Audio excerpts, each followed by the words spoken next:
She treated getting ready for the reunion as if she were planning her wedding day. At first, I figured it was just harmless nostalgia, a sweet stroll down memory lane. But the more I observed her, the clearer it became something was off. There was definitely more to it. Suddenly, she was obsessed with her appearance. She spent nights murmuring quietly into her phone. She latched onto the event as if it was some epic reunion with her youth, only, for some reason, I didn't seem to fit into those memories. Then, at the reunion itself, she vanished. And in that instant, everything clicked into place. She'd been unfaithful to me. Not just unfaithful, but completely shameless about it, too. But I didn't cause a scene. I wasn't about to chase her down, playing the part of some desperate, pathetic husband. No, I just walked away, calm, clear-headed, with a solid plan for me. She's about to walk into a vacant house. That's right, entirely vacant. No warning signs. No explanations. Just the raw, harsh truth of everything she'd carelessly discarded. And this is only the beginning. From this point on, her life's going to unravel faster than a speeding train. And believe me, I won't be holding back. But let's slow down here. I'm getting ahead of myself. Let's rewind to how this whole mess started. See, I've always thought anniversaries mattered. They weren't just dates circled on the calendar. They were reminders of something special, markers showing the life two people had built side by side. 5 years together, that was an occasion worth honoring. I had it all figured out. A candle at dinner, a heartfelt handwritten note, and a weekend away, all designed to let Jillian know exactly how important she was to me. I wanted it to be memorable. But Jillian had other things on her mind. For weeks, all she seemed able to talk about was her upcoming high school reunion. Hours upon hours texting old friends, chatting and laughing about people whose names I'd never even heard before. It felt like she barely even noticed me sitting there beside her. It started out subtle. A random comment here. A bit too much enthusiasm there. But then it escalated. Every chat, every casual moment we had, she'd steer the conversation right back to the reunion. Initially, I brushed it off. Maybe she just needed something fun to break up the routine. But then something shifted. She stopped asking me how my day was. She completely ignored our anniversary. She spent more time glued to her phone than she did talking to me. One evening, I cautiously brought it up, hoping maybe she'd still remember. Hey Jill, have you thought about our anniversary plans? She hardly even glanced up from her screen. Oh Greg, she laughed lightly. I told you, we'll celebrate some other time. We've got plenty more anniversaries coming. Then she just went back to scrolling, smiling at whatever she was reading. Like I wasn't even there. Right there, I felt it, a shift, an unmistakable distance. She wasn't merely distracted, she'd stopped caring. I forced myself to smile, nodding as if her dismissiveness hadn't torn right through me. I desperately wanted to believe she was right, that our marriage still mattered to her. But somewhere deep down, I already knew. I just wasn't ready to face it yet. Over the next few weeks, I kept telling myself I was imagining things. I watched her spin around in front of the mirror, wearing her new dress, asking if it made her look younger. I watched her agonize over 3 pairs of heels, debating which made her legs appear longer. And through all that, I kept reassuring myself she was simply excited. Nothing more. But simple excitement can't explain why she'd grown distant. Excitement doesn't justify pulling away from your husband. And excitement definitely doesn't excuse forgetting your own anniversary. But I didn't say a word. Because that's what a good husband does, right? He trusts his wife. He doesn't question her when she's suddenly glued to her phone, messaging people she hasn't seen in years. He doesn't let it bother him when she smiles more at her screen than she does at him. And he certainly doesn't let it get under his skin when she talks about her high school ex-boyfriend, as though he's some kind of mythic hero. Nope. A good husband believes in his marriage. So that's exactly what I did. Until I couldn't keep it up any longer. On the night of the reunion, she put more effort into getting ready than I'd seen in years. Hair perfectly styled. Makeup without a single flaw. Dress clinging to her like this wasn't just some sentimental walk down memory lane. She looked gorgeous. She looked thrilled. and none of that excitement had anything to do with me. I should have spoken up right then and there. I should have shaken her awake, reminded her that we were a team, that tonight was about us, not just her past. But instead, I did what I always did. I smiled warmly, told her she looked amazing, and let her lead us out the door. I got in the car beside her, unknowingly driving straight toward a night that would alter everything. I never should have stepped foot inside that damn reunion. I honestly don't know what I expected. Maybe some recognition. A brief moment where Jillian would truly see me standing there beside her as her husband. Perhaps realize that this night should be about more than simply reliving old memories. It should have been about us, too. But I was wrong. The instant we walked in, it was like I became invisible. Jillian's face lit up brighter than a Christmas tree, laughing and hugging people she hadn't seen in forever. It didn't matter I was right next to her. Didn't matter that I'd driven her here, or that I was her husband. I was reduced to a ghost. She dragged me from circle to circle, barely bothering to introduce me before diving straight into yet another high school anecdote. Oh my God, remember that crazy thing in Mr. Parker's class? Did you hear about Lisa? She moved out to California. Well, you look exactly the same. And on a wind. I stood there, hands jammed in my pockets, nodding politely, feeling more and more out of place at an event that belonged to my own wife. I genuinely tried to engage. Honestly, I did. I smiled, laughed when I was supposed to, shook hands with people who barely cared who I was. But no matter how hard I tried, it was obvious I didn't belong. This wasn't my world. It wasn't our world. And Jillian didn't even notice. She was too caught up in all the attention, too absorbed in the moment. And then came Troy. As soon as I heard his name, I should have realized the night was about to take a drastic turn. Oh my God, Troy. Jillian's voice suddenly climbed higher, that excited tone she once reserved exclusively for me now pouring out for another man. I turned to look. Tall. Confident. The kind of man who effortlessly commands attention the minute he walks into a room. The kind who never doubts himself, never questions his worth. The kind women never seem to forget. And Jillian? She recognized him instantly. She practically flew across the room toward him, as if an invisible force was pulling her in.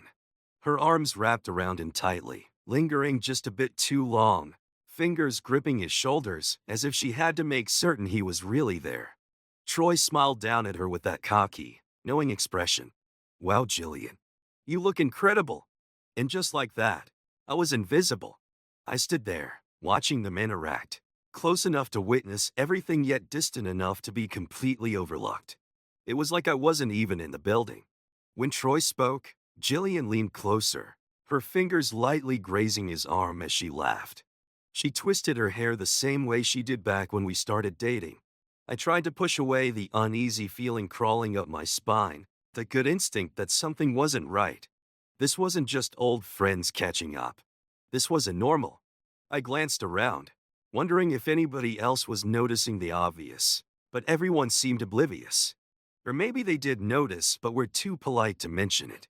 Mark, one of the few people I'd managed to have an actual conversation with all night, appeared beside me. That's her ex, huh? He said quietly, nodding toward Jillian and Troy. Yeah, I muttered. Mark gave a low whistle. They had something serious, didn't they? I didn't bother replying. I didn't have to. The proof was right in front of us, in the sparkle in Jillian's eyes whenever she looked at him, in the way she acted like I didn't even exist.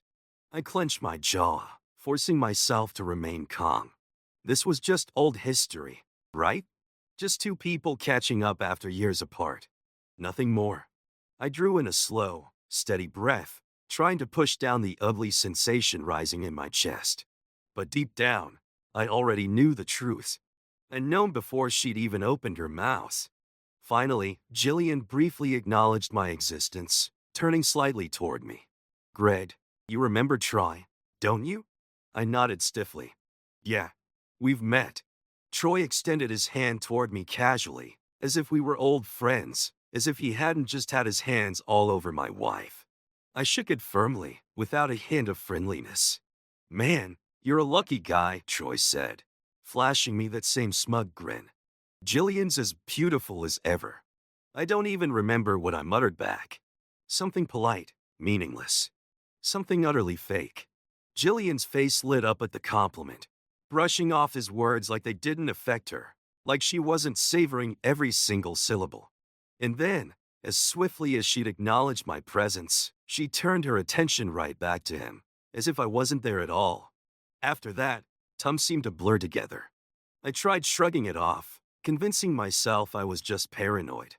I retreated to a quiet corner table, nursing my drink as Jillian fluttered around the room. Yet every time my eyes found her, she was with Troy, talking, laughing, reliving moments I'd never been a part of. I stared at the clock, wondering how much longer I'd have to endure this charade, how much longer I'd have to pretend this wasn't killing me inside. When I turned to find her again, suddenly, she was nowhere to be seen. Initially, I didn't panic. Maybe she'd stepped outside for fresh air. Maybe she'd slipped off to the bathroom to touch up her makeup. But as I rose and searched through the crowd, scanning every inch of the venue, I saw nothing. Outside? Nothing. Pulling out my phone, I texted her quickly. "Where are you?" No reply. I dialed her number. It rang just once before going straight to voicemail. That sickening feeling in my stomach quickly evolved into something far worse. I quickened my pace, checking every hallway, every room, every corner of the building. Jillian wasn't anywhere. She hadn't just stepped out for a moment. She'd left. And suddenly, the puzzle fell into place. Her obsession, her excitement, her fixation on making this night perfect, like she was preparing for her wedding. This wasn't about nostalgia. It wasn't about reconnecting with old friends. It was about him. I'd just been too blind to realize it. She left with Troy. The words slammed into me like a physical blow. I spun around, facing some classmate of hers whose name I didn't even remember. He said it casually, like he was merely giving an update on how the evening was going. My throat felt dry. "Are you sure?" He nodded casually. "Yeah, they took off together a little while ago. Probably headed to the after party." "After party?" "Right." I forced a nod, fist clenching at my sides. I didn't need to ask where. Jillian had been talking about it nonstop. A bar downtown had rented a private section just for her reunion group. I should have just left right then. Gotten in the car, driven home, let her chase whatever past she was seeking. But I had to see it. I needed confirmation of just how far she was willing to go. The club was crowded, bodies pressed together under dim neon lights, music vibrating so strongly I could feel it in my bones. I pushed through the throng, searching faces until I saw her. Right there, center of the dance floor. Jillian, arms around him. Her body pressed tightly to Troy's, as though they were alone in their own world, separate from everyone else in the row. She danced with him, their bodies moving in perfect harmony. Her hands roamed his shoulders, sliding into his hair. And the look on her face, my God, her face. She was radiant, smiling, laughing. She stared up at him as if he'd just stepped into her life and fixed everything, like I had never even existed. My stomach twisted painfully, nausea rising fast. I didn't move, couldn't even breathe. All I could do was stand frozen in place, watching the woman I'd loved, the woman I'd planned an entire life with, embrace another man like he belonged to her. Like she'd never belonged to me. Then, right in front of everyone, it happened. Troy leaned down, his hands gripping her waist, and kissed her. And Jillian? She kissed him back. Not timidly, not out of surprise, but eagerly, as if she'd been waiting all night. No, longer than that. As if she'd always been waiting for it. The noise around me faded away. The music, the laughter, the murmured conversations, everything blurred into silence. All I could hear was my own heartbeat thundering in my ears. All I could feel was the crushing weight of every moment that had brought me to this point. The nights she'd spent glued to her phone. The way she'd overlooked me, brushed me aside, acted like I was never even there. Every ounce of effort I'd poured into our marriage while she'd secretly been counting down the days to this very moment. Anger should have overwhelmed me. I should have marched across the dance floor, pulled her away, and demanded an explanation for her betrayal. But I didn't.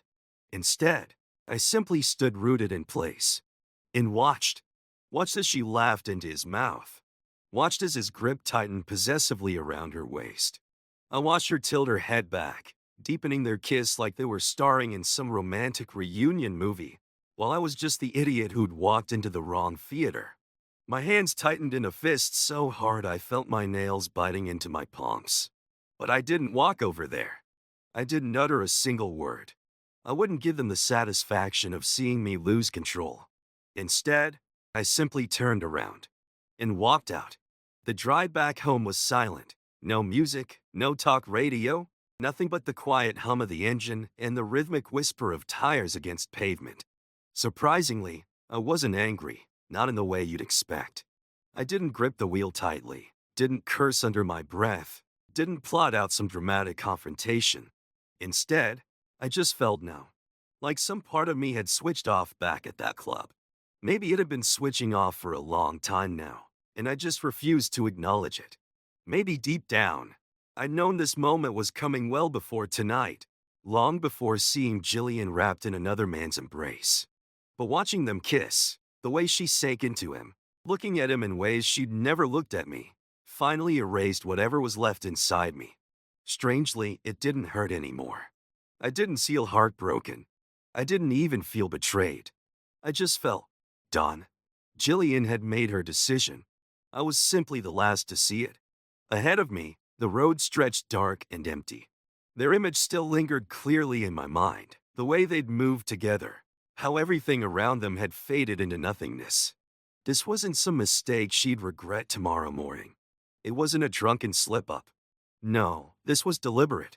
It was something Jillian had clearly wanted. That's why letting go felt so effortless. I wasn't going to chase after someone who'd already walked away. I wasn't going to demand answers I didn't need. I'd spent 5 years believing we were building something real together.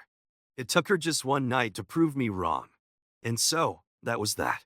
No shouting matches. No accusations. No tears. Just acceptance. By the time I turned into our driveway, I'd already made up my mind about what needed to happen next. I sat quietly in the car for a moment, just staring at the house. The porch light was still on, its faint glow illuminating the steps. It looked exactly like it always did, as if nothing had changed. But everything had changed. This wasn't our home anymore. It was just a house. A place I've poured years of my life into, believing it represented something lasting. But nothing lasts forever, right? Not loss. Not trust. Certainly not marriage. Stepping out of the car, the cool night air hit me like a jolt of reality. Strangely enough, I felt completely calm. Steady. For the first time in ages, I knew exactly what I had to do. And this time, I wouldn't hesitate. I moved quickly. I walked through the front door, past framed pictures of memories we'd made, past the sofa where we'd spent countless evenings together, past the dining table where we'd shared celebrations and milestones. Now it all felt distant, like another person's life. I wasn't going to stick around to hear excuses. I wasn't going to wait patiently through a half-hearted apology that wouldn't mean anything. Jillian had made her choice. Now it was my turn to make mine. I headed straight to the bedroom and yanked my suitcase from the back corner of the closet. No hesitation. No second thoughts. Just clear, decisive action. I opened drawers, grabbing only the essentials, a few shirts, some jeans, shoes. Just enough to manage until I sorted out what came next. Everything else could stay behind. None of it mattered now. Next, I gathered what was truly important: passport, birth certificate, important papers tucked away in the filing cabinet. I didn't have a clear destination yet, but wherever I was headed, I knew I wouldn't be returning. I moved around the house mechanically, like someone quietly erasing every last trace of their presence before disappearing forever. Laptop. A handful of personal items that genuinely meant something to me. Nothing more. I didn't even touch her side of the closet. I didn't linger. No notes explaining myself. No final goodbyes. She hadn't explained herself when she'd walked out of the reunion with Troy. She hadn't hesitated when she embraced him as if he were her future, leaving me behind as nothing more than a memory. So why should I? I stepped into the bathroom, flicked on the harsh overhead light. My razor, my toothbrush, the small items marking my life in this house. I grabbed them quickly and stuffed them into my bag. Then my eyes caught my reflection in the mirror. I hardly recognized myself. Here was a man who'd spent 5 years convinced he had a true partner. Someone who'd worked hard, who'd carefully planned out a future with someone who, it turned out, had always been glancing past him, waiting for something better. A man finally seeing reality. I turned the bathroom light off, walked out without looking back. I took my wedding ring off and placed it quietly on the bedside table. Not as some dramatic gesture, not as a symbolic final message. It simply didn't belong to me anymore. I moved swiftly, unwilling to drag this out. I wasn't going to sit in the dark, listening for Jillian's heels clicking against the sidewalk as she staggered back home, drunk off nostalgia and Troy's attention. I didn't touch our bank accounts, not yet. That would come soon enough. Right now, all that mattered was leaving. I zipped up my suitcase, swung it over my shoulder, and walked out the door. I didn't slam it behind me. I didn't pause on the porch, didn't take one last sentimental look at the house that was once her home. I just walked away. By the time Jillian returned home in those early morning hours, I'd already vanished. Just a ghost of the man she'd known. She barely made it up the porch steps, her heels wobbling beneath her, the weight of tonight's events pressing heavily onto her shoulders. The reunion had been everything she'd dreamed about. Laughter, memories, old faces from a time when life had felt easier. And Troy, seeing him again had stirred something deep within her, a sensation she hadn't experienced in years. But as she fumbled for her keys, as the alcohol began to wear off, something felt suddenly off. The house was completely dark. Too dark. Usually, Greg left the lamp burning softly when she was expected home late. And where was his car? She peered down the driveway. Empty. Her fingers tightened nervously around the keyring. Maybe he'd just gone out for a quick drive. Maybe he'd needed some space to cool down. Maybe he was inside, asleep. Or maybe, no. Jillian pushed the thought aside, stepping through the doorway. Greg. Silence greeted her. She kicked off her shoes, rubbing gently at her temples, her head pounding from too many drinks. Greg, she called out again, softer this time, almost pleading. Still nothing. She walked slowly into the kitchen, half expecting to see me sitting there at the table, maybe upset, maybe hurt, but at least still waiting for her to come home.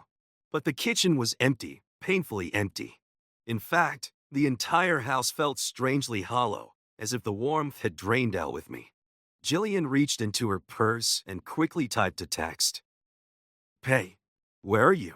Nothing came back. She tried dialing my number. It rang once, then cut straight to voicemail. Her stomach knotted, anxiety taking root. Something wasn't right here. She moved slowly toward the bedroom, flipping the switch. When the light flooded the room, she stopped abruptly. The closet door hung open, and half of it was empty. Her breath caught sharply in her throat. She stepped closer, gripping the doorframe as if holding on to it could keep reality from crashing down on her.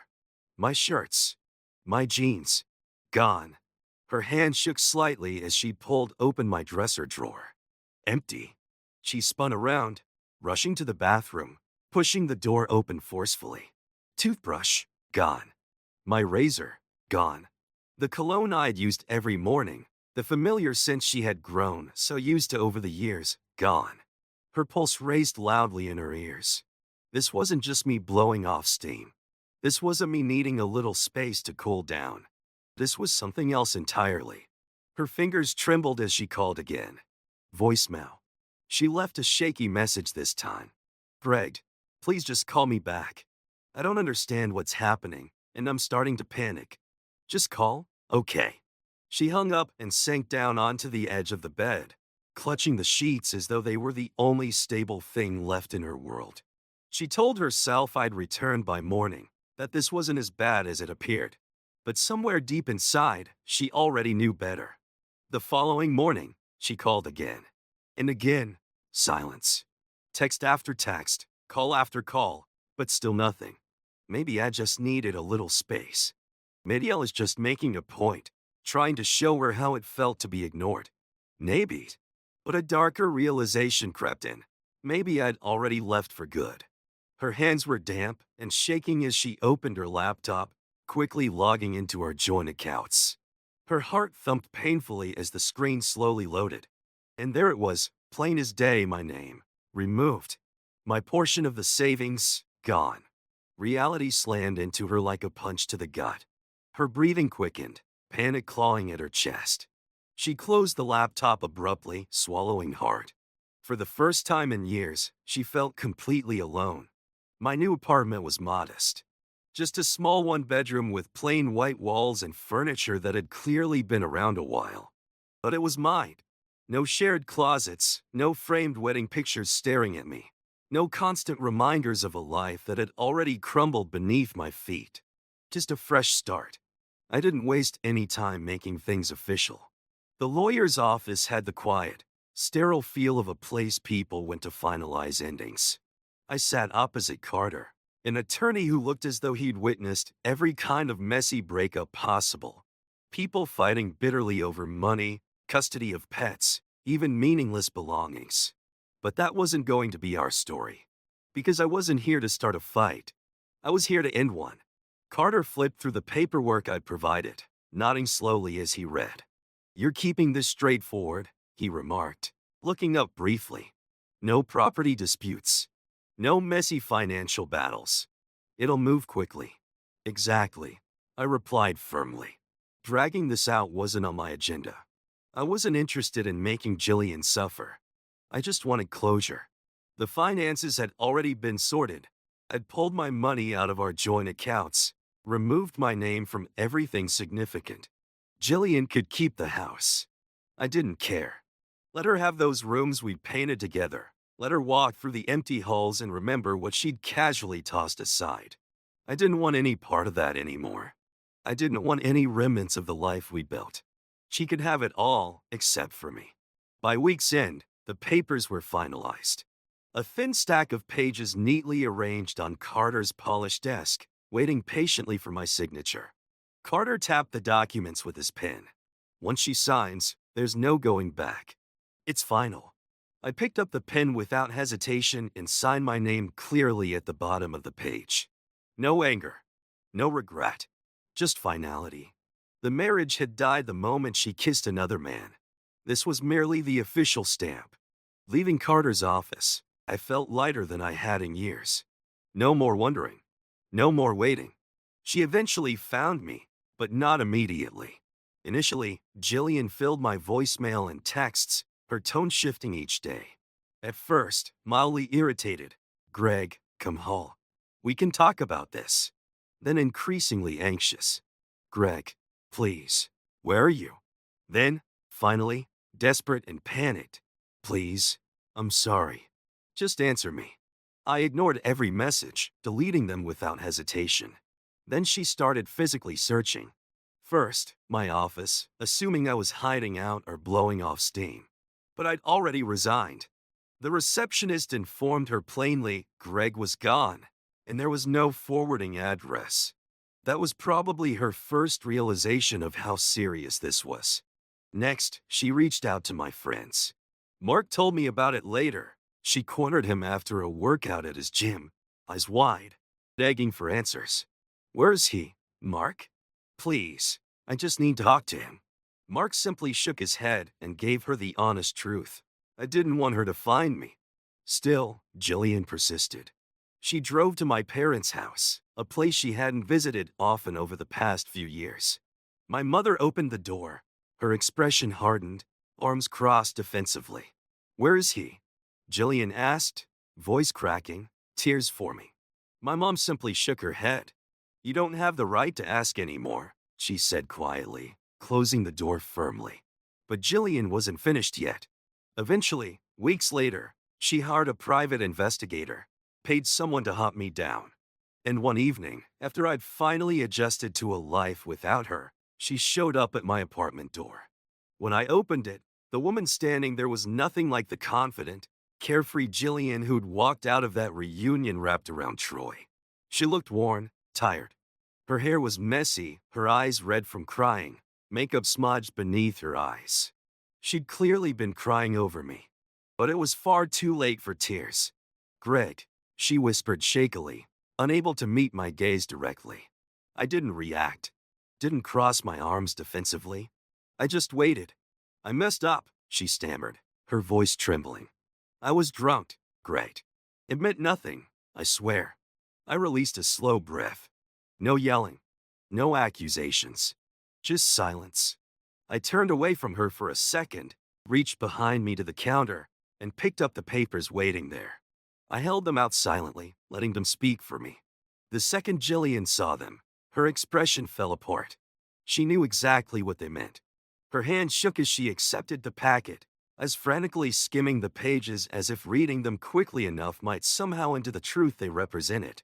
She lifted her head slowly, her bottom lid trembling as she met my eyes. "Greg, please," she whispered, desperation coloring her voice. "It was a mistake. I love you," she said, her voice cracking. "We can fix this. Please, we can make it right." I let out a bitter, empty laugh, shaking my head. "Fix this," I repeated sharply, stepping closer until she had no choice but to look straight at me. I could see clearly now the regret, the panic. She finally understood. "You threw away 5 good years, our marriage, for what, Jillian? A 5-minute dance with some guy who didn't even stick around after you destroyed your life? And now suddenly, what, you remember who I am?" She choked back a sob, reaching for my arm, desperate for connection. But I stepped back, out of reach. "I was your husband," I told her quietly, my voice colder and steadier than I'd ever heard it. "I would have done absolutely anything for you." "Anything," I repeated. "But you made it perfectly clear that I was just filling space until your old high school fantasy walked back into your life." Tears streamed down her face, and she shook her head fiercely. "Now, Greg, please. It was stupid. I wasn't thinking clearly. I raised a hand, cutting her off mid-sentence. "No, Jillian," I said softly but firmly. "You knew exactly what you were doing." Her mouth opened, ready to protest again, but nothing came out. She had no more defenses left. No excuses, no explanations. She knew I was right. Leaning in slightly, I dropped my voice to a quiet whisper. "Enjoy those memories, Jill, because they're all you've got left." Her knees gave out beneath her, and she crumpled slowly to the floor, clutching the divorce papers like they were the last lifeline keeping her from completely breaking apart. I didn't wait around for more apologies. Didn't glance back one last time. I reached for the apartment door, and just as she'd done to me that night, I walked away without hesitation and closed the door firmly behind me. The divorce moved swiftly. Jillian didn't argue, didn't contest anything, didn't try to make things complicated. Maybe because she knew there was nothing to argue. Maybe she hoped somewhere deep inside that eventually I'd reconsider, soften my stance, forgive her. But I didn't. I signed those final papers and never gave it another thought. I don't know what she expected from me. Did she think someday I'd wake up missing her? That eventually I'd forget the betrayal, forgive the pain she'd caused? But forgiveness wasn't something I had left to give her. While I stepped forward, she remained trapped, stuck within the ruins she created. She made a few more attempts after that day at my door. Emails that went unanswered, voicemails from numbers I didn't recognize. Eventually, she stopped. Perhaps the final truth had finally settled and she had lost me forever. I built something new. Chicago was where I landed, not for any dramatic reason, simply because it was distant enough to escape her shadow, far enough from old memories and familiar faces. It was easy to blend into the noise, to start fresh without needing to justify myself to anyone. My new place wasn't extravagant, just a quiet, modest apartment near Lincoln Park. Clean, simple, with large windows that let in city lights at night. A peaceful place, free of old memories and constant reminders of loss. Just my space. My future. It felt good. No more wondering, no more second-guessing myself. Just a simple, quiet peace. As for Jillian, I heard bits and pieces from old friends occasionally. She stayed in the house, but from what people said, it no longer felt like home. Rumors surfaced that she'd tried dating again, but none of it stuck. People mentioned she seemed different, drained, worn down, as if she carried a heavy burden she couldn't set aside. That's what regret does. It weighs you down, ages you. All it took was one selfish decision, one impulsive mistake. Now she had to live with the consequences. But me? I'd moved on and never once looked back. Thanks for listening. I'd love to hear your thoughts in the comments. Should I have confronted Jillian directly at the reunion? Or do you think walking away was the best revenge? If you enjoyed this story, please like the video and subscribe to the channel.